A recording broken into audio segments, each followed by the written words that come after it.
जय हिंद दोस्तों, हमारे यूट्यूब चैनल वर्दी विद प्रेम में आपका स्वागत है।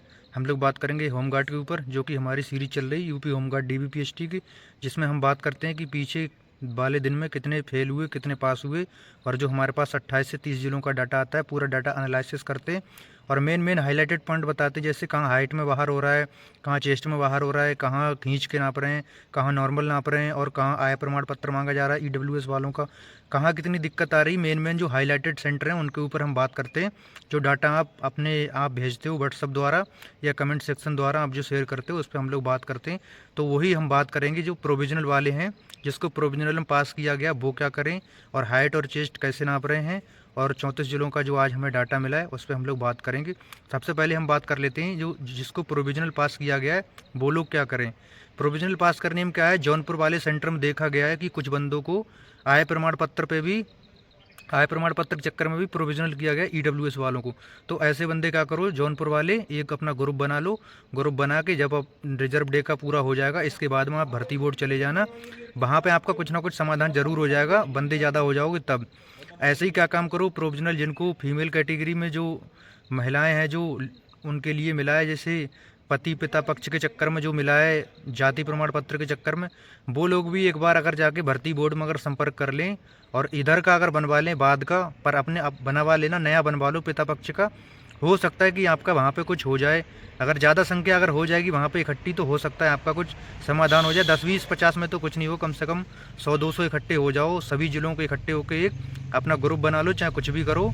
वहाँ पे जाके आप एक यहाँ पर लिंक जो है मिल जाएगा, उसके हिसाब से फिर आप लोग एक अपना ग्रुप बना लेना और वहाँ पे जाके भर्ती बोर्ड में और वहाँ पे एप्लीकेशन वगैरह देना, और जो है बाद में मगर बनवा लेना, बाद का पेश कर देना कि हमें पता नहीं था, और जो है बाद में हम अपना पिता पक्ष का दे रहे हैं। तो एक तो उनका ये समाधान है, अगर कुछ हो सकता है तो।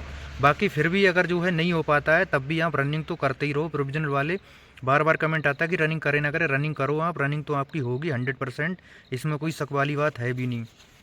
फिर है हाइट और चेस्ट खींच कर कहाँ नाप रहे हैं। तो कुछ जिले ऐसे हैं जिनमें हाइट और चेस्ट खींच कर नापा जा रहा है। रामपुर में भी खींच के नापा जा रहा है, और महोबा था वहाँ पे भी खींच के नापा जा रहा है, मुरादाबाद में भी खींच के नापा जा रहा है, और भी कई ज़िले हैं ऐसे आगे आएंगे जो मैं बताऊंगा कहाँ कहाँ खींच के नापा जा रहा है। खींच के नापने में क्या होता है, जिस बंदे की पूरी होती है या पॉइंटों में कम होती तो वो बंदा बाहर हो जाता है। जिसका पॉइंट 1 2 अगर ऊपर रहता है तो वही बंदा वहाँ पे पास हो पा रहा है। यही कारण है कि कुछ सेंटरों में बहुत ज़्यादा बंदे फेल हो रहे हैं ना, इतने ज़्यादा फेल कभी होते नहीं खींच के नापने के चक्कर में। अगर नॉर्मल जैसे नापी जाती वैसे नापा जाए तो इतना ज़्यादा फेल परसेंटेज नहीं रहेगा। अब हम एक एक करके जो आपके पॉइंट आए डाउट, उन पर बात कर लेते हैं। फिर हम लोग लास्ट में बात करेंगे कि कौन से ज़िले में कितने पास और कितने फेल। जिसके पास डीएल, स्काउट गार्ड, एनसीसी तीनों है, तो क्या तीनों का नंबर मिलेगा? बिल्कुल भाई, तीनों का नंबर मिलेगा। आपके पास डीएल है तो 1 नंबर मिलेगा, एनसीसी सी सर्टिफिकेट है तो 3 नंबर मिलेगा, स्काउट गार्ड है तो 1 नंबर मिलेगा। इस तरह से आपको 5 नंबर मिलेंगे, इसमें कोई शक वाली बात नहीं। अगला पॉइंट है ईडब्ल्यूएस खो गया, कॉपी चल जाएगी क्या? कॉपी भाई बिल्कुल नहीं चलेगी। आप उस नंबर का क्या काम करो, ईडब्ल्यूएस उसी नंबर का अपने लेखपाल से मिलकर वहाँ पे बनवा लो, और बन जाएगा आपका उसी नंबर का। जो अगर आपके पास है फोटोकॉपी उसके अनुसार बना सकता है, मगर फोटोकॉपी लेके जाओगे तो भाई नहीं चलेगा, ये गारंटी है। अगला पॉइंट है एससी का सेंट्रल का इंग्लिश वाला लग गया है, लेकिन मेरे पास जो हिंदी फॉर्मेट का है वो है स्टेट वाला। तो आप क्या करो, इनका रामपुर सेंटर है, तो आप क्या करो, जो लग गया है वो लग गया है। अभी एक आप एफिडेविट बनवाओ, और जो है हालांकि एफिडेविट ले नहीं रहे, कहीं कहीं ले भी ले रहे हैं, फिर भी आप बनवा लो। 100 150 रुपये खर्च कर लो, कोई बात नहीं, बनवा लो। उसमें गलती से इंग्लिश वाला लग गया है करके, और मेरे पास हिंदी वाला भी है उस डेट से पहले का, तो आपका मान हो जाएगा। कई सेंटरों पे ऐसा हो रहा है कि अगर ऐसा कोई है इंग्लिश का लगा रखा है, अगर वो हिंदी का ला रहा है तो लगा दिया जा रहा है, और कई सेंटरों पर नहीं भी माना जा रहा है। आपकी किस्मत पूरा सेंटर पर डिपेंड करता है कि आपका वहाँ क्या होने वाला है। अगला पॉइंट है होमगार्ड की रनिंग कब होगी। होमगार्ड की रनिंग देखो 17 अगस्त डेट आई थी, पर प्रोविजनल वाले ज़्यादा हैं, इनका कुछ ना कुछ समाधान होगा तो आपकी डेट बढ़ सकती है, लेकिन अभी आप 17 मान के चलो। हो सकता है कि 10-12 तारीख में ये प्रोविजनल वालों का समाधान कर लें और रनिंग उसी डेट में करा लें। अगला पॉइंट है 168.4 है हाइट, तो क्या दिक्कत होगी? भाई बिल्कुल दिक्कत नहीं होगी। अगर आपकी 168.4 है तो आप 100% पास हो। हाइट का वहाँ पर रिव्यू कैसे लें? अगर वहाँ आपको हाइट में अगर दिक्कत लग रही कि मेरा सही नहीं नापा गया या चेस्ट सही नहीं नापा गया है, तो आप रिव्यू ज़रूर लें। और आपको लग रहा है कि हाँ मेरी कमी थी बहुत ज़्यादा, तब आप अपना हिसाब से देख सकते। बाकी अगर आपको हाइट में निकाला जाता है तो रिव्यू आप ज़रूर लें। 2-4 बंदे ऐसे हैं जो रिव्यू में भी पास हो रहे हैं, रिव्यू में और अच्छे से नापी जाती है। अगला पॉइंट है मेरा डीएल लगाया है पर अब नहीं है, खो गया, क्या करूं? अगर आपने डीएल लगाया खो गया तो आप डीएल दोबारा निकलवा लो, दोबारा डीएल निकल जाता है और वो उसको ले जाओ तो वहाँ पे आपका चल जाएगा। अगला पॉइंट है मेरे पास ओबीसी का उस डेट से पहले का है, पहले का नहीं है, क्या करूं? अगर आपका ओबीसी का उस डेट से पहले का नहीं तो आपको प्रोविजनल डाल के जनरल में डाल दिया जाएगा। अगर आपका 1 अप्रैल से और 17 दिसंबर तक का है तब तो ओबीसी वालों का, तब तो आपको ओबीसी में गिना जाएगा, नहीं तो आपको जनरल में डाल दिया जाएगा। अगला पॉइंट है चेस्ट फुलाने में भी बाहर हो रहे हैं क्या? हाँ, 1-2 बंदे ऐसे थे जिनको चेस्ट फुलाने में भी बाहर किया गया था, 1 सेंटीमीटर नहीं फूल पाया, पर पास कर देना चाहिए, पर क्या ही कहें, वो बोर्ड है, अब जो सदस्य बैठे वहाँ पे वही जान सकते हैं इस चीज़ को। अगला पॉइंट है एक चेस्ट 1 नंबर कम है तो भी क्या बंदा बाहर हो रहा है? देखो 1 नंबर 1 सेंटीमीटर कम है, चाहे 2 सेंटीमीटर कम है, चाहे कितना भी आपका कम है, वो डिपेंड करता है वहाँ पे सेंटर पे और वहाँ पे जो नापने वाले हैं और जो अधिकारी वहाँ पे बैठा है, चिकित्सा अधिकारी, उस पर डिपेंड करता है कि वो आपका क्या करना चाहता है। एक बंदा था यूट्यूब में वीडियो में देख रहा था, बता रहा था जिन्होंने कभी डीवी दिया नहीं होता, इनको पता कुछ रहता नहीं है, बच्चे समझाना कुछ चाहते हैं, वो कह रहा है फिंगर लग रहे हैं बायोमेट्रिक 10 की 10 उंगलियों के लग रहे हैं। और एक बंदे का इसी डाउट में मेरे पास कमेंट आ रहा है कि मतलब मेरी एक उंगली ऐसी है जिसका आधार पर फिंगर लगता ही नहीं है। तो भाई मेरे उनको पता ही नहीं है कुछ, कभी गए नहीं डीवी देने, ऐसे ही हवा में वीडियो बनाते हैं।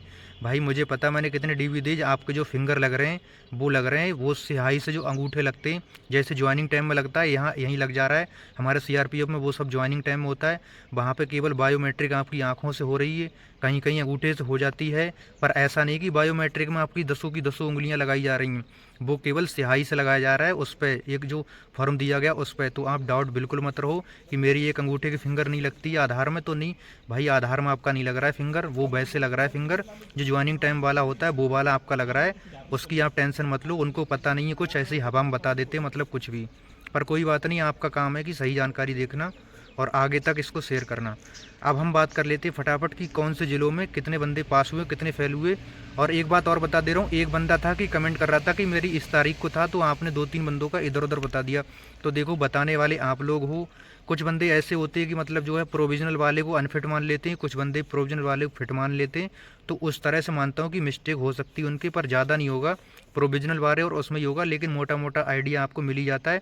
और ज़्यादातर मेरे हिसाब से तो 100% डाटा ठीक ही रहता है, क्योंकि एक एक ज़िले का कई कई बंदे भेजते हैं और वो मैच कर जाता है बिल्कुल। मैं स्क्रीनशॉट लेके और कमेंट सेक्शन में देख के फिर नोट करके सब तब बताता हूँ, ये देखो सब, ऐसे नहीं कि मतलब वो रियली कुछ ही बता देता हूँ, पूरा A4 साइज़ का बना के लाता हूँ 1 घंटे में। चलो हम लोग बात करते हैं फटाफट। जौनपुर की बात करें तो जौनपुर में 2 दल थे, दल 1 दल 2। दोनों दल में ऐसा था कि 3-3 बंदे, जो 2-2 बंदे हाइट में बाहर हुए थे और 4-4 बंदे यहाँ पे एब्सेंट थे और 49 बंदे यहाँ पे पास हो गए। अगला डिस्ट्रिक्ट है बुलंदशहर। बुलंदशहर की बात करें तो बुलंदशहर में 65 का बुलावा था, यहाँ पे 6 हाइट में बाहर हो गए और यहाँ पे 2 बंदे एब्सेंट हो गए और 57 यहाँ पे पास हो गए। हरदोई की बात करें तो हरदोई में 55 का बुलावा था, 3 हाइट में बाहर हो गए और यहाँ पे 2 एब्सेंट हो गए, 50 यहाँ पे पास हो गए।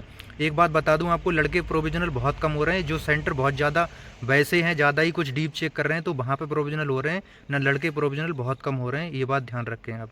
अगला डिस्ट्रिक्ट है कन्नौज। कन्नौज की बात करें तो 50 का बुलावा था, 4 हाइट में बाहर हो गए और 2 यहाँ पे एब्सेंट हो गए और यहाँ पे 44 यहाँ पे पास हो गए। बाराबंकी की बात करें, यहाँ पे 56 का बुलावा था, 6 यहाँ पे हाइट में बाहर हो गए और 1 यहाँ पे एब्सेंट हो गए, 49 यहाँ पे पास हो गए। अगला डिस्ट्रिक्ट है वाराणसी। वाराणसी का बात करें तो वाराणसी बोलो या बनारस बोलो, जो आपको समझ में आता है वो मान लो। 55 का बुलावा था, 55 में से 5 हाइट में बाहर हो गए और 2 एब्सेंट हो गए, 48 यहाँ पे पास हो गए। अगला डिस्ट्रिक्ट है गाजीपुर। गाजीपुर की बात करें तो 55 का बुलावा था, 4 यहाँ पे हाइट में बाहर हो गए और 3 यहाँ पे एब्सेंट हो गए, 47 यहाँ पास हो गए। अगला डिस्ट्रिक्ट है रामपुर। रामपुर में भाई बहुत खींच के नापा जा रहा है, बहुत बंदे बाहर हो रहे हैं यहाँ। 55 का बुलावा था, 8 हाइट में बाहर हो गए और 3 यहाँ पे एब्सेंट हो गए, 44 यहाँ पे हो गए पास। हमीरपुर की बात करें तो हमीरपुर में 55 का बुलावा था, 7 यहाँ पे हाइट में बाहर हो गए और 1 यहाँ पे एब्सेंट हो गया और यहाँ पे 47 पास हो गए। संत कबीर नगर की बात करें तो 55 का बुलावा था, 2 हाइट में बाहर हो गए और 2 यहाँ पे एब्सेंट हो गए, 51 यहाँ पास हो गए। लखनऊ की बात करें तो लखनऊ 55 का बुलावा था, 8 यहाँ पे हाइट में बाहर हो गए और 2 यहाँ पे एब्सेंट हो गए, 45 यहाँ पास हो गए। अगला डिस्ट्रिक्ट है अमेठी। अमेठी की बात करें तो 55 का बुलावा था, 7 यहाँ पे हाइट में बाहर हो गए, 2 यहाँ पे एब्सेंट हो गए, 46 यहाँ पास हो गए। अगला डिस्ट्रिक्ट है जौनपुर। जौनपुर की बात करें तो 3 हाइट में बाहर हो गए, 3 प्रोविजनल हो गए और 1 यहाँ पे एब्सेंट हो गए, 48 यहाँ पास हो गए। अगला डिस्ट्रिक्ट है मुरादाबाद। मुरादाबाद में 110 के 2 दल बताए जा रहे हैं और जिसमें से बताया जा रहा है कि लगभग 15 के आसपास हाइट में बाहर हो गए और 5 एब्सेंट हो गए और 3 प्रोविजनल हो गए। बाकी 90 के आसपास पास हो गए। अगला डिस्ट्रिक्ट है मैनपुरी। मैनपुरी की बात करें तो मैनपुरी में 55 का बुलावा था। 55 में से 3 बंदे हो गए हाइट में बाहर और 3 बंदे हो गए अपसेंट, और यहाँ पर 49 हो गए पास। अगला डिस्ट्रिक्ट है बरेली। बरेली में बहुत फेल हुए हैं, जो सबसे ज़्यादा रहा है। बरेली में 55 का बुलावा था, 10 हाइट में बाहर हो गए और 3 यहाँ पे प्रोविजनल हो गए और 5 यहाँ पे अपसेंट हो गए, 37 यहाँ पास हो गए। अगला जिला देवरिया। देवरिया में 55 का बुलावा था, 55 में से 8 यहाँ पे हाइट में बाहर हो गए और यहाँ पे 47 पास हो गए। अगला जिला है आजमगढ़। आजमगढ़ की बात करें तो 110 का बुलावा था, 25 यहाँ पे बताए जा रहे हैं हाइट में बाहर हो गए, सबसे ज़्यादा 25 बंदे समझ लो हाइट में बाहर हो गए, यहाँ पे 85 पास हो गए। चंदौली की बात करें तो 55 का बुलावा था, 2 यहाँ हाइट में बाहर हो गए और 53 यहाँ पास हो गए। लखीमपुर की बात करें तो 44 का बुलावा था, 9 यहाँ पे हाइट में अनफिट हो गए और 35 यहाँ पे पास हो गए। रायबरेली की बात करें तो 52 का बुलावा था, 2 यहाँ पे हाइट में बाहर हो गए, 50 यहाँ पास हो गए। अम्बेडकर नगर की बात करें तो यहाँ पे भी हाइट में बहुत ज़्यादा निकले, 55 का बुलावा था, 10 हाइट में बाहर कर दिए गए और यहाँ पे 1 बंदा अपसेंट रहा, 44 यहाँ पास हो गए। अगला डिस्ट्रिक्ट है लास्ट हमारा उन्नाव। उन्नाव की बात करें तो 2 हाइट में बाहर हो गए और 1 यहाँ पे अपसेंट हो गया, 52 यहाँ पास हो गए। ये था हमारा कल का जो है डाटा सब। और आज है संडे, आज रहेगा नहीं, तो आज पूरे वीक का हम बना लेंगे। तो पूरे वीक का बताऊंगा मैं कि कितने % इस वीक में फेल हुए और कितनी कट ऑफ तक बढ़ने का चांस है, वो हम लोग कल चर्चा करेंगे। और रनिंग आप लोग बिल्कुल लगाए रहो भाई, रनिंग में बिल्कुल वो मत करो। कुछ बंदे बोल रहे हैं कि 12% ही फेल होंगे, भाई 20% से कहीं भी कम फेल नहीं होंगे लड़के। लड़कियाँ 12-13% फेल हुई हैं, लड़के 20 से 25% के बीच में फेलियर का रहेगा, देख लेना। कहीं कहीं इतना ज़्यादा ही फेल हो रहा है, मतलब जो है एवरेज वो अकेले ही बराबर कर देगा बहुत जगह का। तो उस तरह से है भाई। इससे अगर मान लो 20-25% यहाँ फेल हो गए, 25-30% रनिंग में फेल हो जाएंगे और रनिंग में बिल्कुल भी दिलचस्पी नहीं ले रहे। कई जिलों से बंदे मैसेज कर रहे हैं कि भाई होमगार्ड के नाम पे कोई रनिंग करने को तैयार नहीं। हम बोले भाई बहुत बढ़िया, आप रनिंग करो, आपका 1 नंबर ऊपर है, चाहे कितना भी ऊपर है, चाहे कम भी है मेरिट से रॉ मार्क्स, फिर भी आप रनिंग करो, क्योंकि नॉर्मलाइजेशन में अच्छा खासा नंबर बढ़ा है। कल वीडियो में बता ही दिया है, जिसने ना देखा हो अब देख लेना। और बाकी की वीडियो को शेयर करो भाई और सब्सक्राइब करो, क्योंकि देख रहा हूँ कि ये सीरीज जैसे जैसे आगे बढ़ रही वैसे वैसे संख्या कम होती जा रही। पर कोई बात नहीं, संख्या से हमें कोई मतलब नहीं, संख्या बढ़े ना बढ़े, जो सीरीज हमने चलाई है इसको लास्ट तक रखेंगे। बाकी की मिलते हैं अगले वीडियो।